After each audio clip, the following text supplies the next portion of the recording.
Hello, everyone. My name is Talon Johnson, and I am the Marketing Manager at Global PEO Services. We would like to welcome you all to this live panel on the global shift towards outsourced expansion, HR, and workspace solutions. Before you hear from the panelists, I'd like to go over a few housekeeping items. If you have any questions at all during the webinar, please feel free to share those questions with us by using the questions panel on your screen. We will monitor these questions and pose them to the panelists at the conclusion of the panel. We will provide answers to all of the questions that we're not able to address upon completion of the panel. And we did just want to let you know that the panel is being recorded, and we will be providing all attendees with a recording of the session upon completion. Now it is my pleasure to introduce our panelists. First, we have April Marsland, and April is a senior HR consultant for TriNet, where she is responsible for working with hundreds of C-level executives to understand their business challenges and align them with strategic HR solutions. Her focus is working with small and medium-sized companies to help them reduce and contain HR and operational costs, mitigate employer-related risks, and attract talent through enterprise-level benefit offerings. She is committed to strengthening the business sector by providing education and expertise that helps maximize operational efficiencies and improve their bottom line. Next, we have Adam Sheffield. Adam brings more than 15 years of experience leading sales organizations in HCM and professional services market. He currently oversees the global sales organization and helps clients navigate global workforce complexities in over 150 countries here at Global PEO Services. A true entrepreneur at heart, Adam is tenacious in designing strategy and mentoring teams to forge strong client relationships and transform the way businesses manage growth. Prior to Global PEO Services, Adam has held a variety of leadership roles for ADP, one of the world's largest outsourced payroll and HR companies, including Vice President of Sales, Global Enterprise Solutions, and that was in ADP in North America. Finally, we have Jerome Cheng. Jerome is the founder of Blank Spaces and a still practicing licensed architect. As an early pioneer of co-working, Jerome co-founded LEXC, the League of Extraordinary Co-working, the first national network of co-working spaces, and CoShare, the first national association of shared spaces. Jerome honed his design skills at Clive Wilkinson Architects, known worldwide for office headquarters of Google and Mother Advertising. Prior to CWA, Jerome was a designer of SF Jones Architects, which has designed renowned restaurants such as Sago Beverly Hills, Nobu Malibu, Hamasaku, and Lucky Strike Bowl. We're really excited to have our three panelists on today, and we're excited to hear the knowledge that they're about to share with us. So to start the discussion, I think it may be best that we first outline the different HR outsourcing options and provide some additional details on what a professional employer organization is. April, would you like to provide some insights on this? Sure. So there's many different ways to manage HR, right? You could manage it in-house, you could use a multi-vendor approach, or you could use a single source HR outsourcing model, which we're discussing today, known as professional employer organization, or commonly referred to as PEO. This model really is just a legal construct that allows you to offload your HR needs. So when I'm talking to clients, I always say it's kind of like a one-stop shop for human resources. And the way we accomplish this is we become the employer of record. So a PEO is the employer of record, where your company would fall underneath our federal tax ID number. And when you're under this umbrella, you get to reap the benefits of shifting a lot of the employee liability and the compliance to subject matter experts like TriNet or Global Upside, a global PEO. Another term commonly used when you're thinking of or referring to PEO is co-employment. And when you enter a co-employment relationship, the PEO co-employs your employees. So again, assuming a lot of those employer responsibilities while you as the client company get to reap, numerous benefits. So this model really can provide, your company, it incentivizes the PEO to align itself with your company's business goals and really be a true partner with you as you grow and scale. Does that answer your question, Talon? Yeah, that's great. Thank you, April. So Sure. The next question I have is, how does the PEO process work from a client's perspective? Is the client the one hiring and paying the employees? And who is responsible for the employee benefits, employee contracts, etc.? And Adam, would you be able to take this one? Yeah, so I think, April, why don't you continue to finish on how that works in the United States? And then I'll talk about kind of how it's slightly different globally, if that makes sense. Yeah, absolutely. So, how does it work?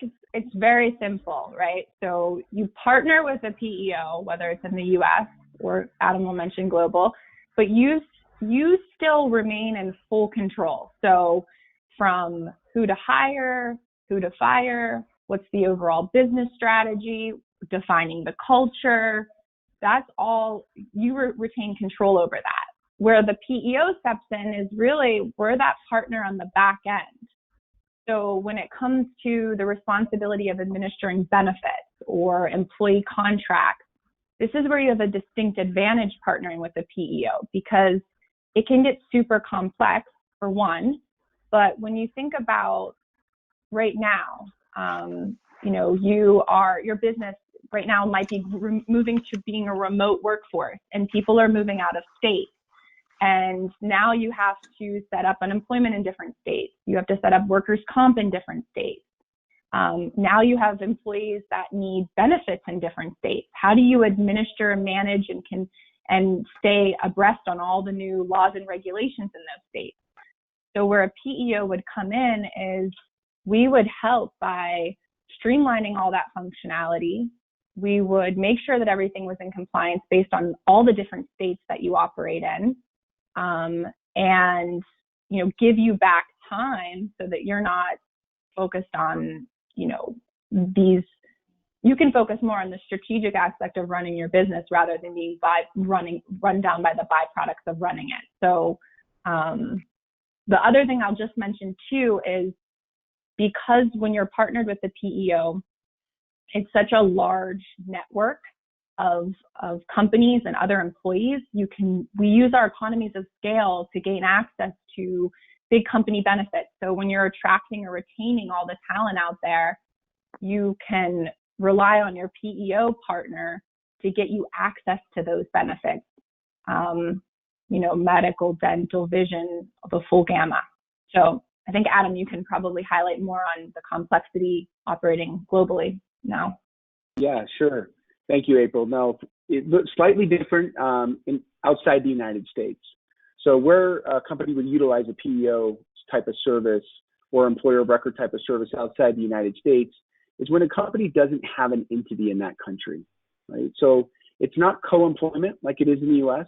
It's actually a true employer of record service. So those employees become part of the PEOs. They are the PEOs employees, or in our case, ours, where we actually do all of the employee contracts, because that's what's required in those countries.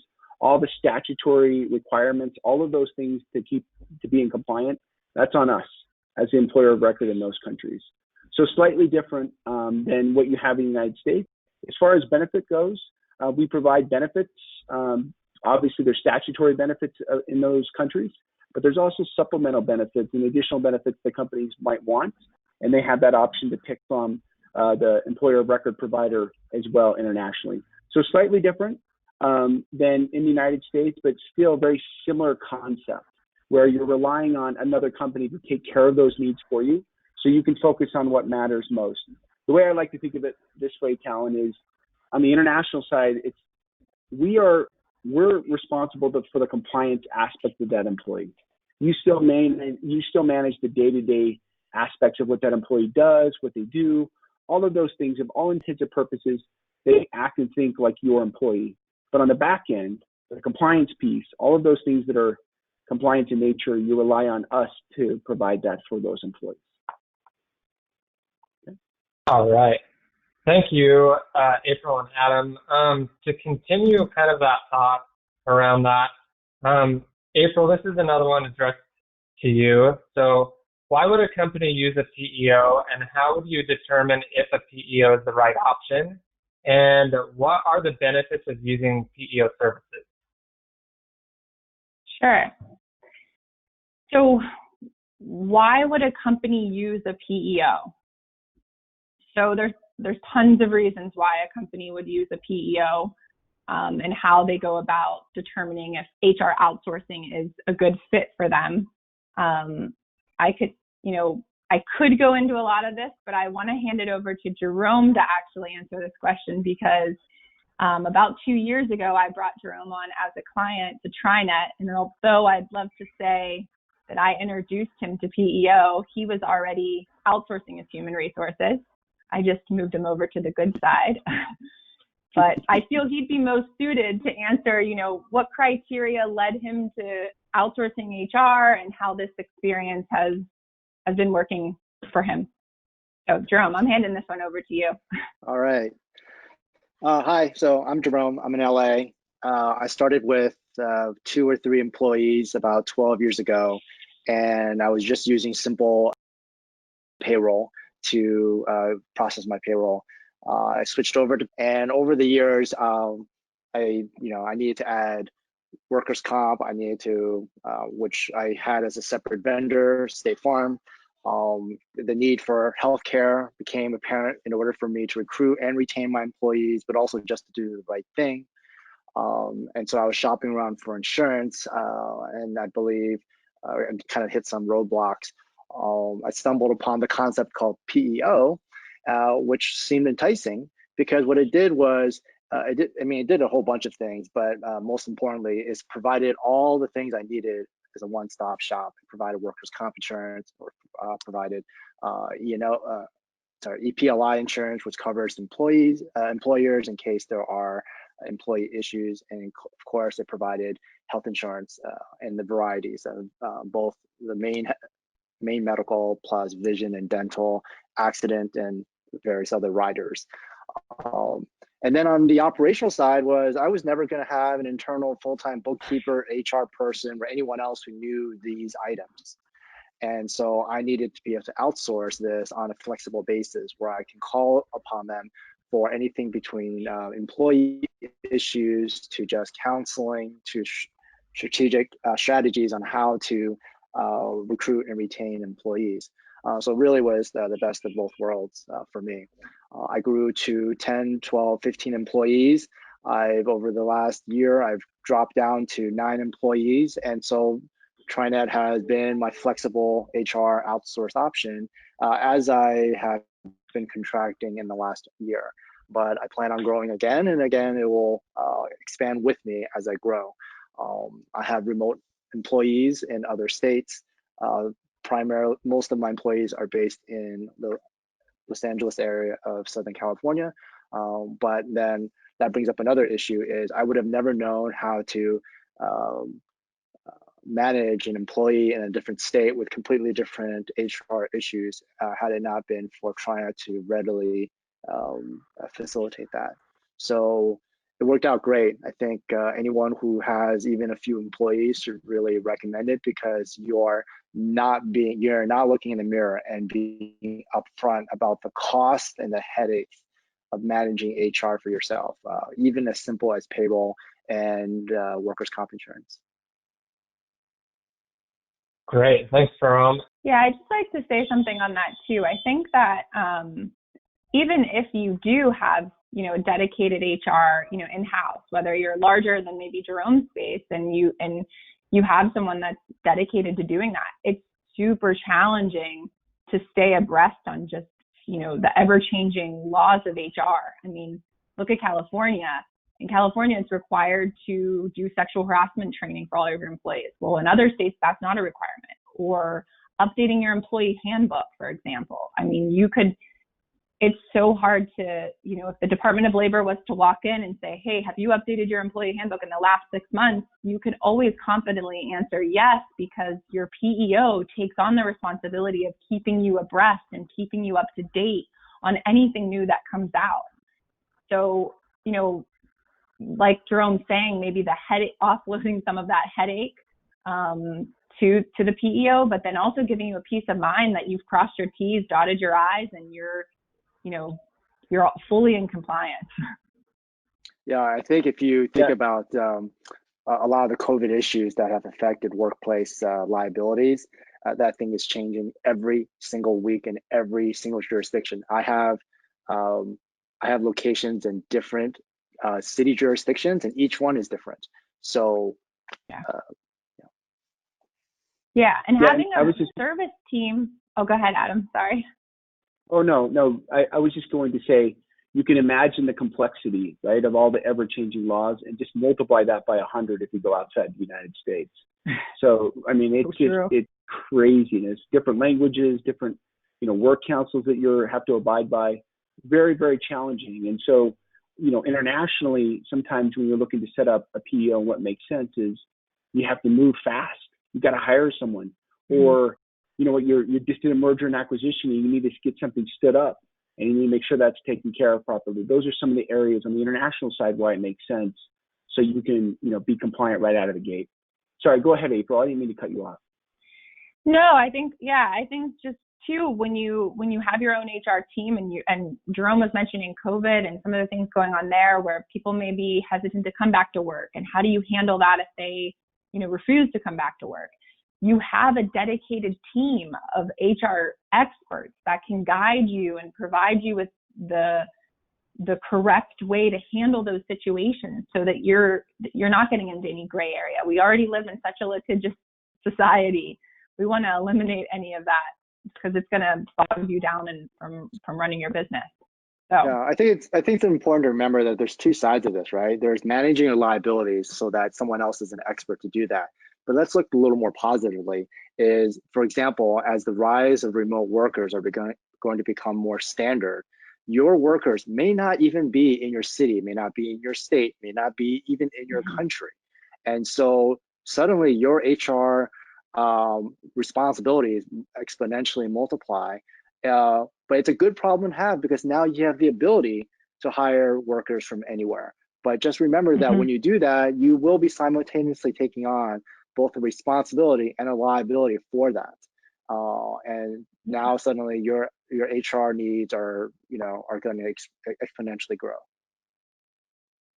Yeah, and keeping you competitive too. Like the small and medium-sized companies are what power this economy.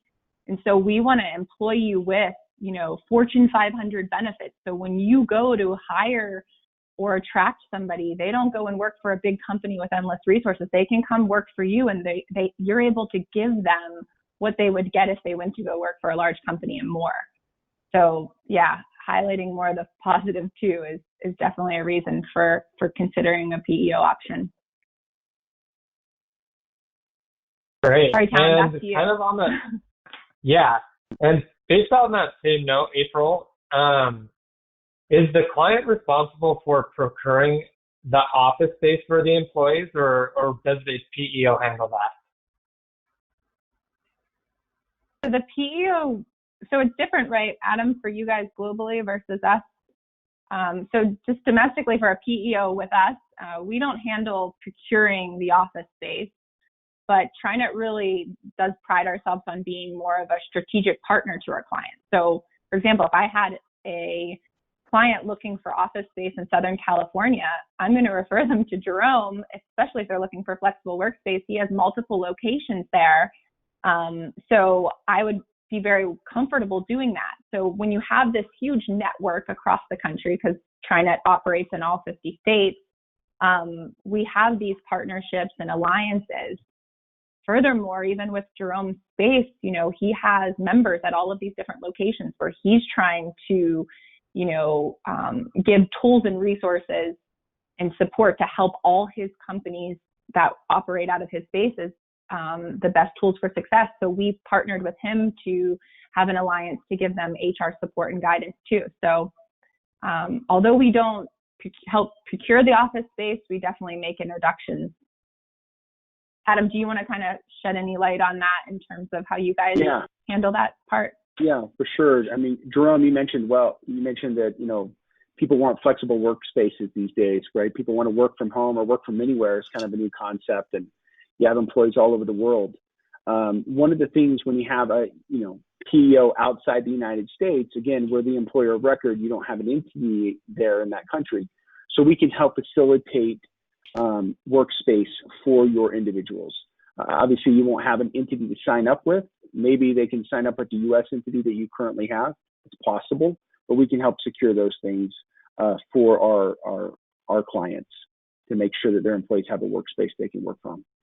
And again, it's becoming more and more popular for flexible workspaces to be that case in the norm.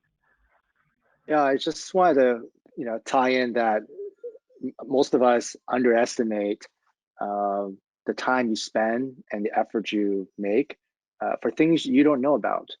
Your core services, whether it's doing accounting or architecture or selling zippers or toys, the last thing you know likely is both your HR and your office space. And yet the office space usually eats up a good chunk of your operating expenses. If you outsource that, you'll just don't have to worry about it. And one very simple distinction about that is most people get their office space by either $1 per square foot or $1 per square meter. In the flexible space environment, you're thinking of office space as a per head or per desk count. So which is a lot easier because then you're assigning the appropriate workspace per employee who's actually there versus trying to connect the dots between square footage or square meters to a head count. You know, there's a big disconnect there that again is also probably out of your purview. So just outsource the stuff that, you know, you're not good at or that you don't have time for, or you're not an expertise. If it's not your core service, outsource it. Yeah, and on that same topic, regarding just the overall topic of offices and workspace options, Jerome, could you speak a little bit more about what flexible workspaces are, and then why a company should choose to pursue this option, and just the overall primary benefits? I know you talked about headcount versus square footage and those types of things, but maybe just go into a little more detail on that. Yeah, I mean, most people get their office space either by buying the building, which is probably a good 20 or 30 year commitment, and or signing an office lease, which is usually at least a 5 or 10 year commitment. And the last time I checked, no one really knows what's even around 6 months later. I think you should, you know, pivot, evolve, and get office space that is as elastic as your needs for your workforce, which is probably very flexible as well as you transition to more remote workforce. The current data in the US, at least, is prior to the pandemic, we had about 7% as working from home. And after this pandemic, most people believe that it will double to at least 14, 15, or even 20%. So that means your headcount in the office space is going to drastically change. And so you're going to be looking at empty seats in your office space, which is just a colossal waste of money. If you get flexible workspace that adapts with your actual headcount needs, your actual office space needs, then you'll feel like you've justified and spend your money appropriately. Of course, on the other side of that is where you should even have your office space. And most people can't have multiple office sites because it's just exponentially harder to manage multiple sites where you don't have the headcount. But now with 2 people, 4 people, 4,000 people, you're going to distribute your workforce to be closer to people's homes, to be closer to appropriate sites, either client sites. And so, you know, think about if you have a project project at a client site and you need that for about 6 or 9 months, you're not going to sign a 5-year lease for 6 to 9 months because when you sign that 5-year lease, you're just hoping that you'll get another project in that area, but that's hope. I think you should underwrite your office costs to exactly what you need and adjust when you need it. Yeah, that makes a lot of sense. And due to the current business environment that's happening globally, Jerome, the topic of office reentry is becoming a prominent issue for many companies. Mm-hmm. Could you also maybe just provide some insight on how companies can deal with this challenge and what they should expect in the coming months and years? Yeah, well, first of all, you're going to have to look at your local health department and find out what you can even be allowed to do. But assuming that there's some re-entry into the office, you're going to have to assess if 1%, 10%, 50% of your office workers will even come back, right? If it's 50%, half of your office space is completely lost. If it's 20%, well, even more so, to the point where it's not worthwhile to keep that office. I think the office reentry will be heavily based on, first, the health conditions of your area, and then second, on the logistics of who even comes back, if it's 2 days a week, 4 days a week, or full time. There's very few scenarios where even more than 60 or 70% of your office worker will come back to your office even half the time. And when you crunch those numbers, we're talking about half at most. And in case you didn't know, this has been an ongoing metric for easily 30 years, is that even if you had 100 people in a 100 desk office, 50% of your workers were not even in the office space on average, once you account for vacation times, holidays, paid time off, meetings off site. And worse is most of your workers were only using their assigned desk only 25% of the time, because the rest of the time, even if they're in the building, they are at a meeting down the hall, they're at a meeting with another person across the way. So you literally have been using your office space only 25% of the time, 50 at best. So you take your office rent, you factor in janitorial costs, internet, and all that, and then you double that. That's your cost. Wow, yeah, that's very impactful. I mean, when you put it in those terms, kind of looking at things historically, over the past decade, there's been a notable shift with businesses favoring outsourced options due to the flexibility and efficiency they provide. Jerome, how has the current business environment affected this shift? And do you see this trend continuing in the future? Yeah, I don't think there's anything definitive right now. Everything related to COVID and even areas that are not as affected, it's been pretty fluid. But I think most people do agree that they are reassessing all their expenses and all their commitments, and therefore outsourcing those that if they still need it, but they will outsource it. And if they don't need it, they'll just dump it. And that includes office space. And that includes some of your headcount and saying, wow, is that HR person, is that admin person really needed for us to go forward? And if I do need them, would they even be in the office? So I think, 2020 is basically a time to kind of reassess everything and see what you really, really need. And if you do need it, do you have to take it on in-house? Got it. And Adam, do you have any thoughts kind of on the same topic? Yeah, I think, I think, Jerome, you're right? There's nothing definitive yet, right, on how this is all going to shake out. I will say, though, on the international side, we have seen some trends. Okay, the companies are even looking more to outsource some of those services because maybe they're realizing they didn't have the expertise needed in the first place, especially around HR. How do you handle that in all of this global workforce? And then every country has its own unique kind of COVID response.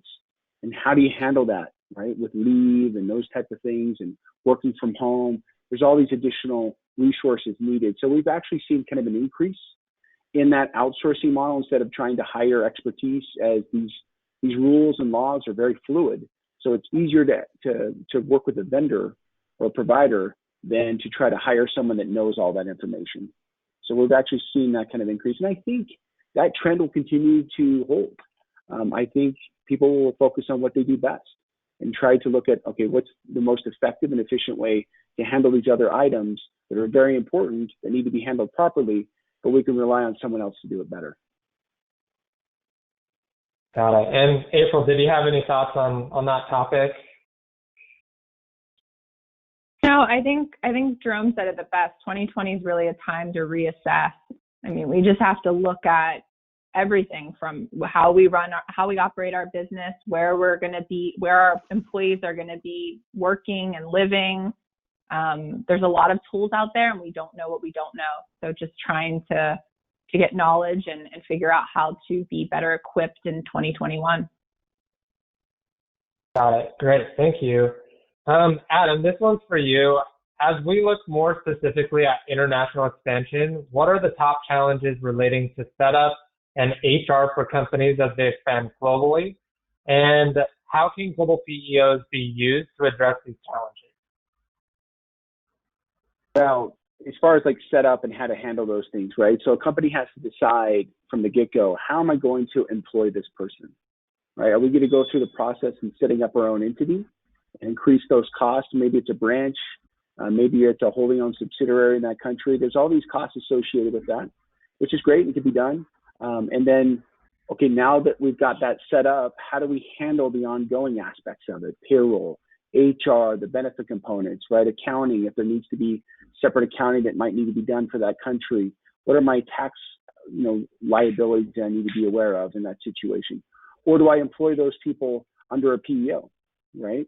A lot of companies in the past, Talon, used to what we call kind of contractor hire these people. Basically, they would hire them as a contractor and wire money. Well, that's not a legal option internationally. And so companies are finding that to be a huge risk right now because they've been doing that. And countries are actually cracking down to make sure, no, you need to pay the social costs associated with this employee. You can't just wire money and think they're going to pay for it, because that solution or that option really isn't, it's not a legal option for them. And so we see a lot of companies that are looking for help and support. Where do I go? What makes the most sense? And then the big thing is we can help them understand what makes the most sense, and strategically, how long are they going to be in that country? What are they going to have more employees? What does that increase look like? We can help them navigate all those challenges that pop up on either side. And the PEO makes a lot of sense because it's already done, right?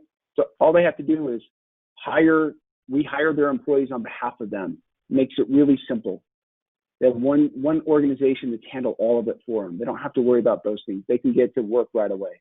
And so that's some of the things that, companies need to consider when they think about these services internationally. Got it.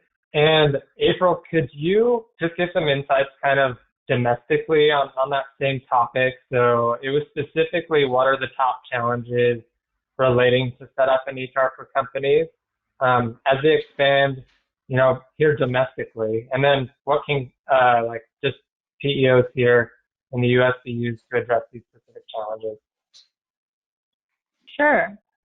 Yeah, so when you operate in different states, I think Jerome mentioned it too, is you got to look at, okay, we got to set up workers' comp. We have to be concerned about payroll tax in that state. There's unemployment.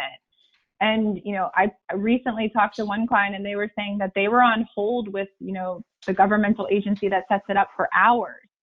If you really want your staff being bogged down and not even knowing really how to properly set it up, but being bogged down with some of those barriers. So when you operate with a PEO and you look to expand into other states, it's, we do it for you, so you're not having to waste that time doing it, and it's all set up properly. So it makes it a lot easier when you're saying, okay, should I expand into another location? I could, to Jerome's point, you could also go into a co-working space where you don't even have to have an entity set up there. So you can just have a business address, but now you have to find the employees to put in there. So you don't want to you want to eliminate these barriers, then the PEO would be a viable option for that. Oh, a little special guest. All right. Aww. Great. Well, yeah, another global international question for you, Adam. So historically, what countries have businesses been interested in expanding to, specifically using PEO? And then what countries have seen major growth regarding PEO activity over the past 6 months? Yeah, that's a great question, right? So historically, we've seen a lot of expansion into Western Europe, right? That's been a big focus, and that continues to still be a strong point for companies that are expanding with PEO services. Western Europe, obviously Canada, Mexico, some of the kind of close by countries, so to speak. But we've actually seen over the last 6 months, there's been an increase of expansion in Asia as well, which is interesting because I think a lot of it has to do, believe it or not, with COVID.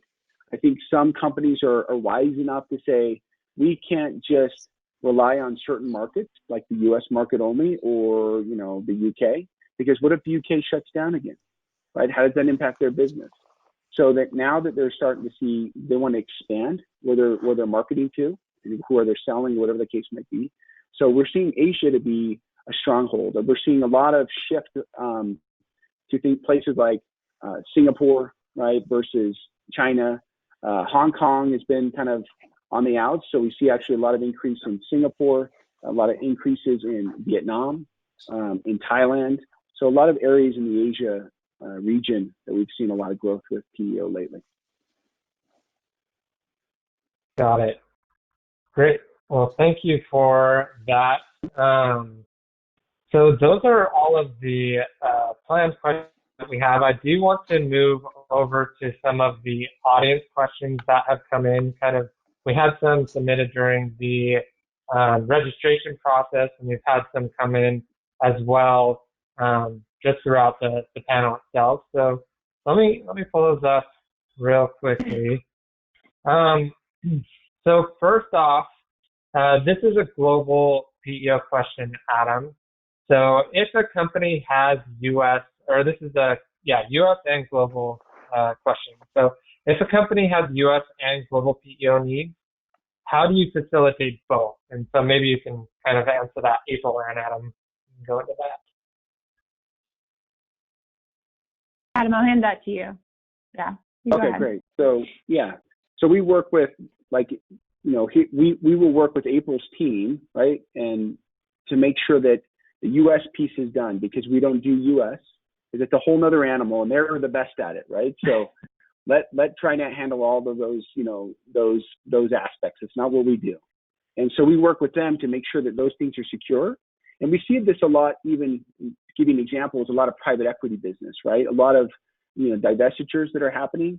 It makes a ton of sense to get them stood up really fast in the United States, make sure that they have quick TSAs so they can move on directly. And then internationally, we take over those employees. So it works hand in hand because the service is similar. It's not exactly the same, but it's similar. So it makes a lot of sense. So you're managing your international employees with us, and then you have your US employees with TriNet. Really simple how to handle that kind of transition. Great. And then the next question is, how does termination of employees work with a PEO? And I'll kind of open that up to anyone who wants to jump in and answer that. Jerome, that's you. Have you had to terminate any employees? Maybe. No, it's the unfortunate reality of employing someone. Ultimately, you may have to terminate them. And so you want some help on how to do that, because every state, every country has pretty strict rules about that. Yeah.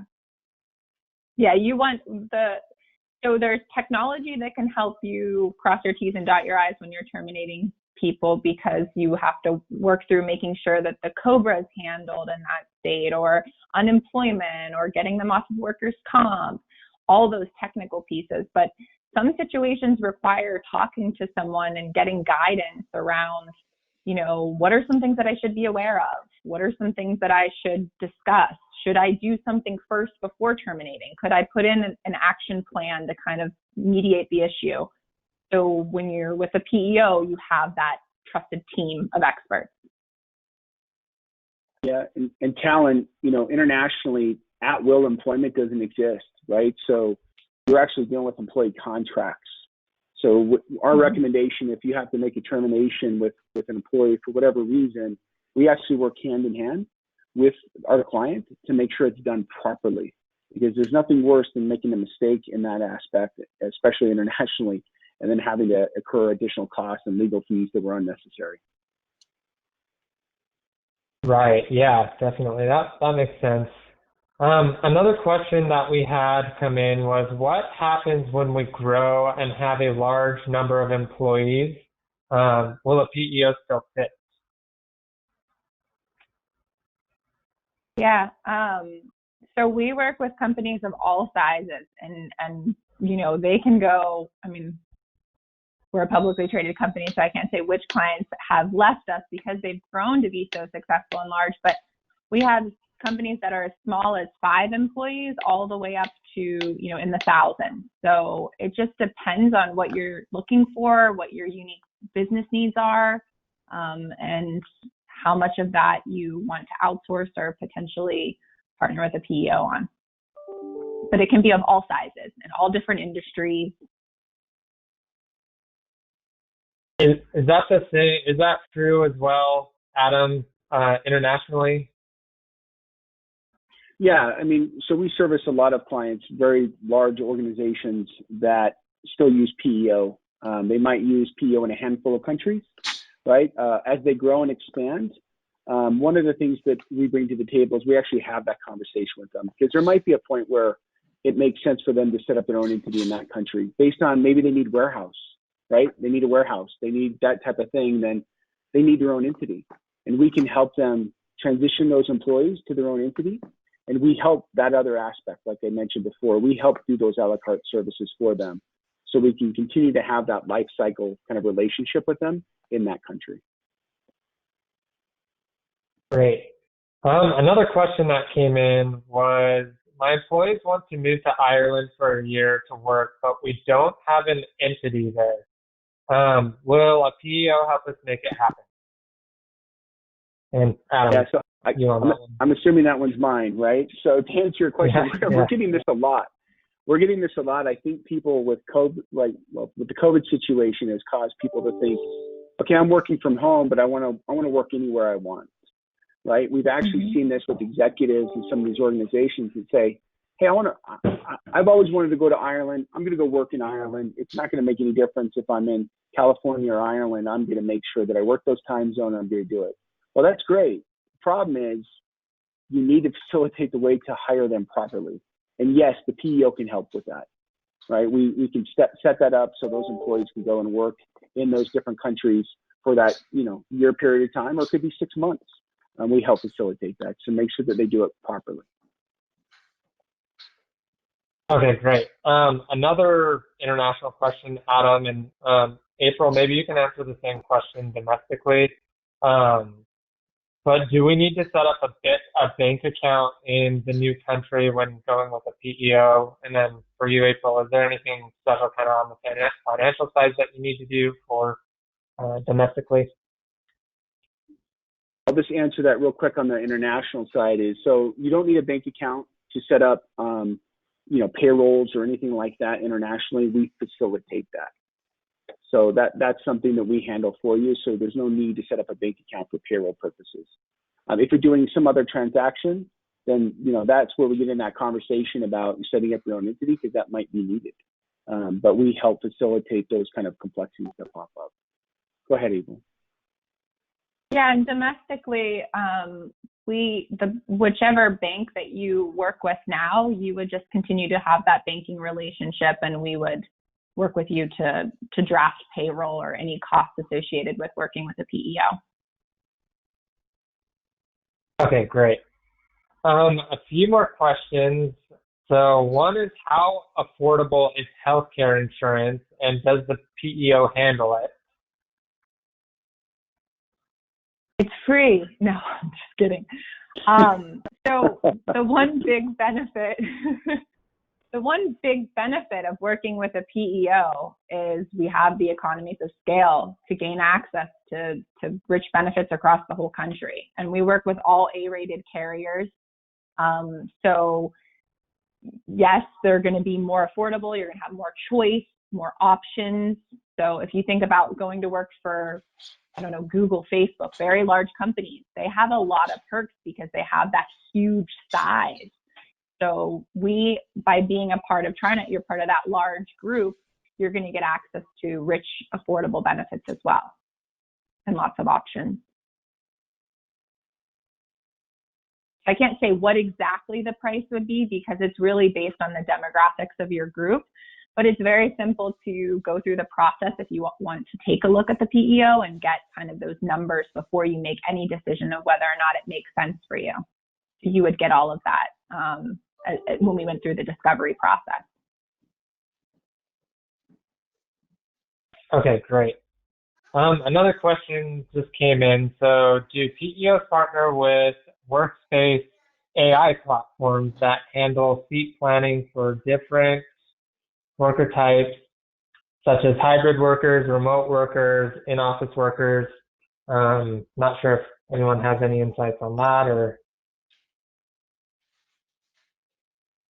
Potentially, I think that, as we look at how people are using more and more different platforms and how to integrate, and whether it's full integration or it's building mapping or things like that, we take a look at it. So I would probably prefer to investigate that offline a little bit further, just to understand the needs behind it.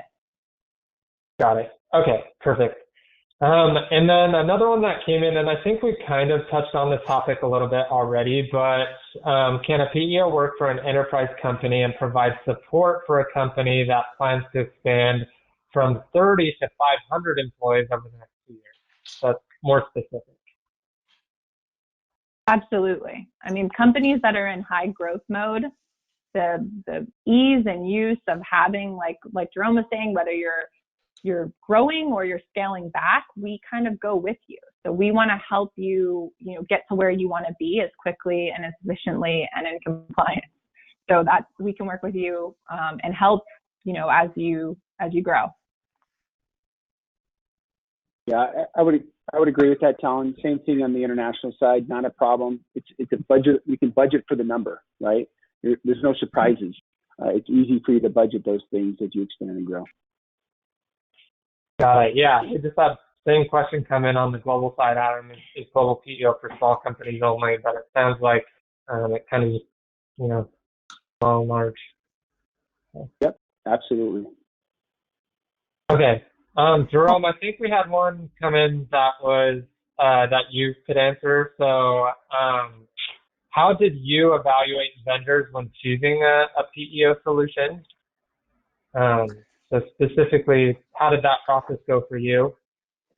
Yeah, I just when I first looked at the first PEO, the price just seemed fair and appropriate in terms of what I could afford, but also what I valued in terms of what I was getting. Even simple things like I was paying workers' comp insurance to State Farm on an annual basis without really any true correlation to my payroll. So I would just be guessing. And at the end of the year, they'd reconcile it and then either penalize me for going above that amount or below. When you have a workers' comp insurance tied to your payroll, it's of that time and there's no surprises at the end of the year. So that one of those that's kind of how deeply I got involved with the pros and cons.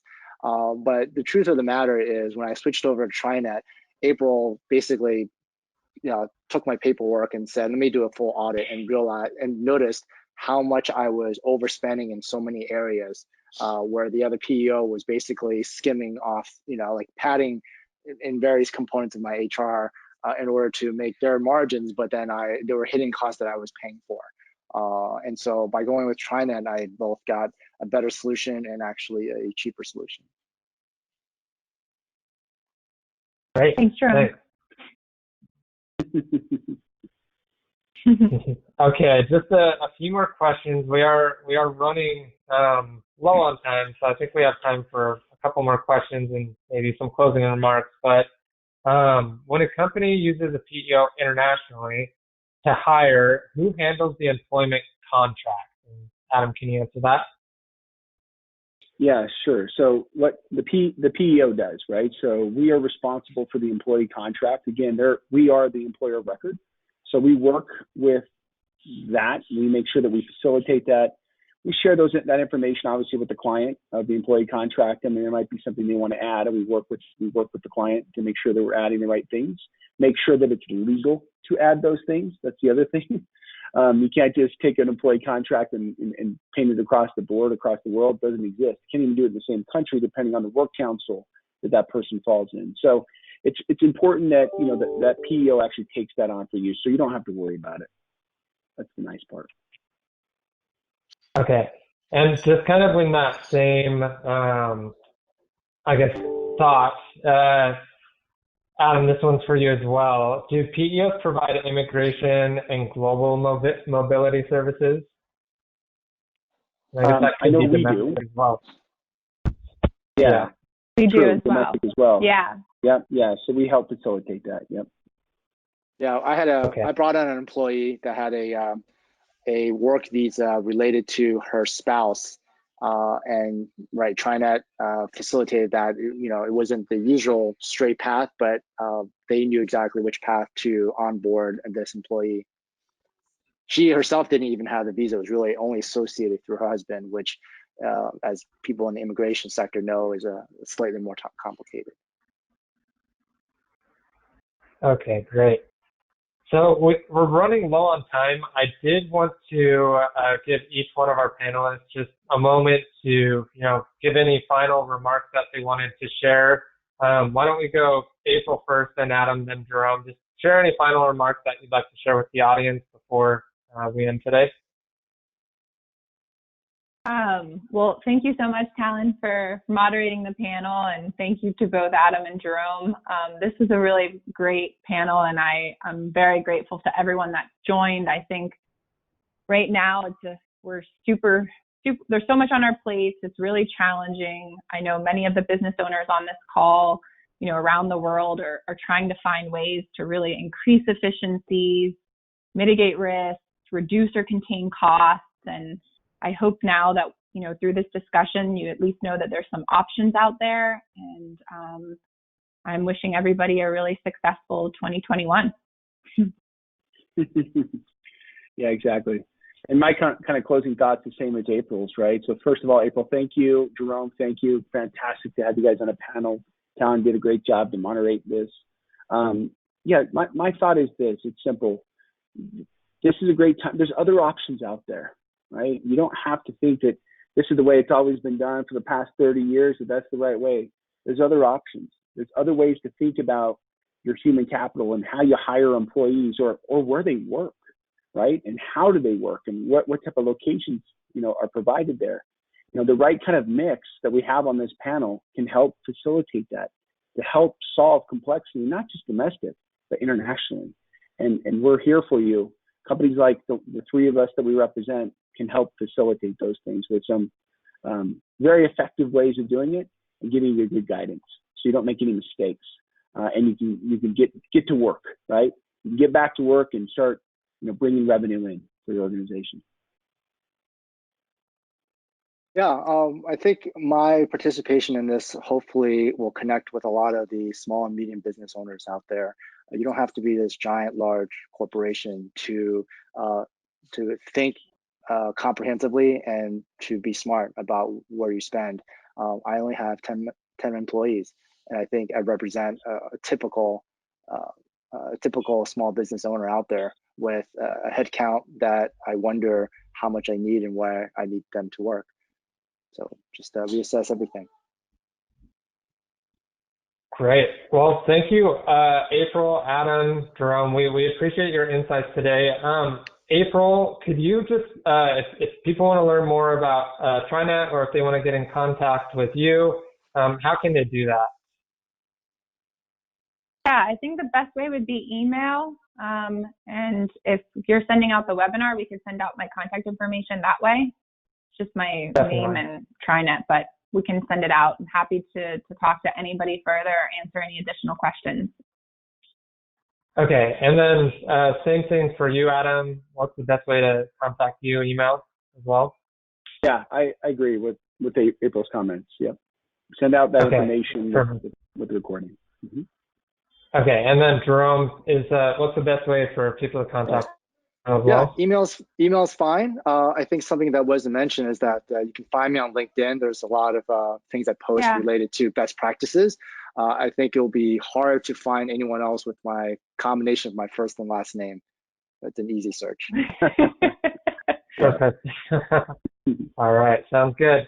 Well, we really appreciate your time today. So this is the end of the panel. Just as a quick reminder, we did record the panel. We will be sending out a copy of the recording to everyone who registered for the panel. We'll also send out contact information in the email so you can follow up with April, Adam, and Jerome.